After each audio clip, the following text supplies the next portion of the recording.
ყველას მე მინდა მცირედი ვიდეო გადავიღო გაზის დაზიანებული მილის ექსპერტიზასა და შემდგომში მის შეცვლასთან დაკავშირებით. მოგეთ მომხმარებელს ჰქონდა ესეთი პრობლემა, ქსელში დაზიანება ჰქონდა თბილისი ენერგიის ზედამხედველობის სამსახურმა მოსვლის დროს უარი უთხრა გაზიფიცირებაზე, რადგანაც ქსელი მდგრადობას ვერ ინარჩუნებდა. ამის შემდგომ კლიენტი დაგვიკავშირდა ჩვენ მომხმარებელი, რის შემდგომაც მოვედით. ნახეთ საინსპექციო კამერის მეშვეობით ნახეთ დაზიანებული ადგილი, ხოლო ეხლა უკვე ვახდენთ ამ მილის გამოცვლის პროცედურას. მოკლედ, მილი იყო საკმაოდ ისეთ ჭყალებში არასახელმწიფო მდგომარეობაში, სავარაუდოდ მილების დაზიანების საფუძველი იყო სტიაჟკის დასხმის შემდგომ გათბობის მილებისა და სანტექნიკის მილების გაყვანა, რა დროსაც ძირითად შემთხვევაში ხელოსნები როგორც იცით ეხავენ ხოლმე სტიაჟკას და ამ სტიაჟკის ამოტეხვის დროს, ასე ვთქვათ, შემთხვევით დააზიანეს მათ გაზის მილი.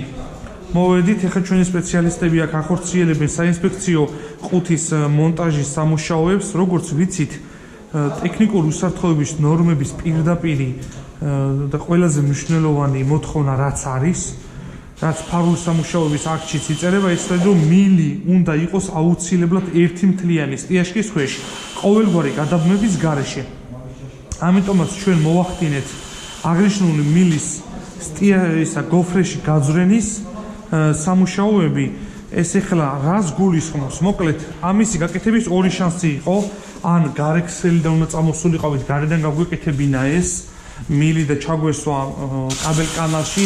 მოკლედ, საკმაოდ უხერხული სამუშაო არის, მაგრამ ჰქონდა მეორე საშუალებაც, იყო სტიაჟკის ამოტეხვა და ეს განსაკუთრებით მტკივნეული არის იმ დროს, როდესაც ასე ვთქვათ, რემონტი დასრულებულია უკვე და ალბათ წარმოგიდგენიათ ეხლა აქ რემონტ დასრულებულ სახლში როგორი ის იქნებოდა აღსაქმელი დიასახლისისთვის, რომ აქ რაღაც უნდა ამოტეხილიყო, დაგვინგრია ეს იატაკი და ხელმეორედ გაყვანილიყო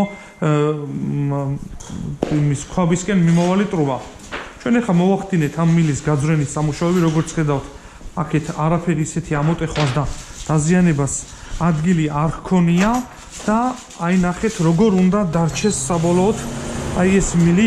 უბრალოდ იქიდან 20 მმ-იანი მილის 20 მმ-იანში გამოძვრენა არის რთული, ოდნავ ვაპატარავებთ დიამეტრს, მაგრამ რა თქმა უნდა პასუხისგებლობას ვიღებთ შემდგომში გაზის ბოილერის გამართულ მუშაობაზე და აი ნახეთ რამხელა მანძილი დავიტოვეთ კიდე, როდესაც იქ სპეციალისტები დაასრულებენ საინსპექციო ყუთის რა ქვია დაყენებას და როდესაც მორჩებიან მის საინსპექციო ყუთის დაყენებას, ამის შემდგომ ჩვენ მოვახდენთ უკვე აი აქ მილის გადაჭრასა და ხელახლა დავიწყებთ დაბერვის სამუშაოებს.